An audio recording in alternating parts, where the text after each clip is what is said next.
Municipal contract outsourcing ఉద్యోగులను regularisation చేస్తామన్న ముఖ్యమంత్రి హామీని నిలబెట్టకపోతే ప్రభుత్వాన్ని గద్దె దింపుతామని municipal workers and employees federation జిల్లా అధ్యక్షుడు ఏటీఎం నాగరాజు అన్నారు. రాయదుర్గం పట్టణంలో మున్సిపల్ పారిశుద్ధ్య కాంట్రాక్ట్ ఇంజనీరింగ్ వర్కర్లు చేపట్టిన సమ్మె 2వ రోజుకు చేరుకుంది. బుధవారం ఉదయం నుండి రాయదుర్గం పట్టణంలోని పాత మున్సిపల్ కార్యాలయం వద్ద వారు మోకాళ్లపై నిలబడి వినూత్న రీతిలో నిరసన చేపట్టారు. ఈ కార్యక్రమానికి ఏటీఎం నాగరాజు ముఖ్య అతిథిగా హాజరై మాట్లాడారు. బుధవారం ఉదయం 11:30 గంటల సమయంలో దీక్షా శిబిరాన్ని సందర్శించిన ఏటీఎం నాగరాజు విలేకరులతో మాట్లాడుతూ రాష్ట్ర ప్రభుత్వం తమకు ఇచ్చిన హామీలను విస్మరించిందని, అందుకే రాష్ట్ర వ్యాప్తంగా సేవలన్నీ స్తంభింపజేసి నిరసన సమ్మె చేపట్టామని తెలిపారు. ఈ సమ్మెపై ఇప్పటివరకు ప్రభుత్వం స్పందించకపోవడం దుర్మార్గమని మండిపడ్డారు. ఇప్పటికైనా ప్రభుత్వం స్పందించకపోతే రాష్ట్ర ప్రభుత్వానికి తగిన రీతిలో బుద్ధి చెబుతామని హెచ్చరించారు. మున్సిపల్ కార్మికులకు ఇచ్చిన హామీలు మాత్రం రాష్ట్ర ప్రభుత్వం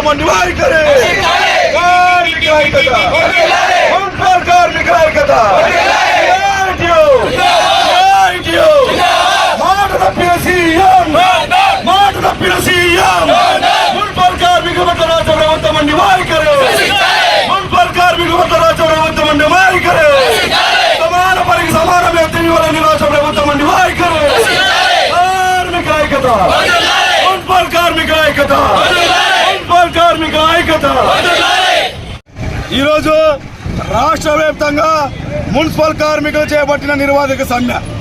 ఈ నిరవధిక సమ్మె ఈరోజు 2వ రోజుకి చేరుకున్న రాష్ట్ర ముఖ్యమంత్రి జగన్మోహన్ రెడ్డికి చేమగుట్టినట్లు కూడా లేదు. ఈరోజు ఆయన ప్రవర్తన ఎట్టుందంటే 170 సీట్ల మీద ఆయన గిలి భయం అక్కడే పుట్టుకుంది. ఎందుకంటే ఈరోజు ఆయన్ని ఓడించడానికి టీడీపీ ప్రభుత్వం జనసేన ప్రభుత్వం ఏకమైంది. దానికి అందుకని భయం పుట్టుకుంది. ఆయనకి ఇంకో భయం కూడా ఉంది.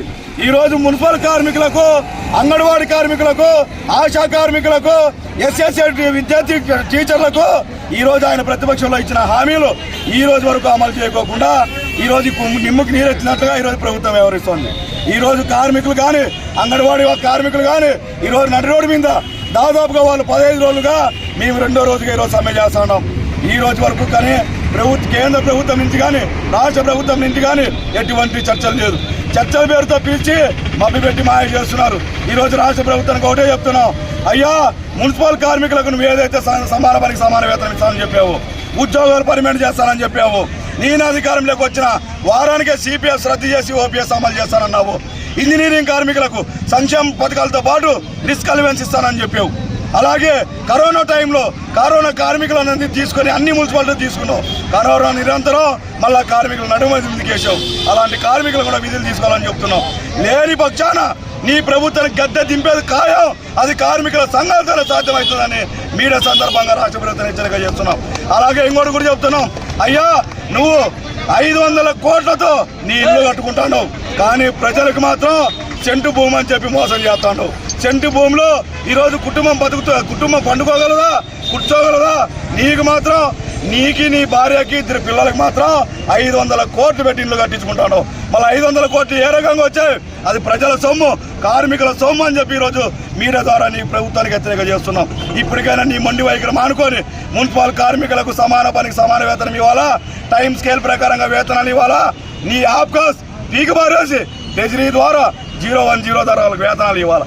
ఇవన్నీ సకాలంలో ఇవ్వకపోతే రానున్న రోజుల్లో మరింత పెద్ద ఎత్తున ఉద్యమం కొనసాగిస్తామని సిఐటిగా హెచ్చరిక చేస్తున్నాం రాష్ట్ర ప్రభుత్వానికి.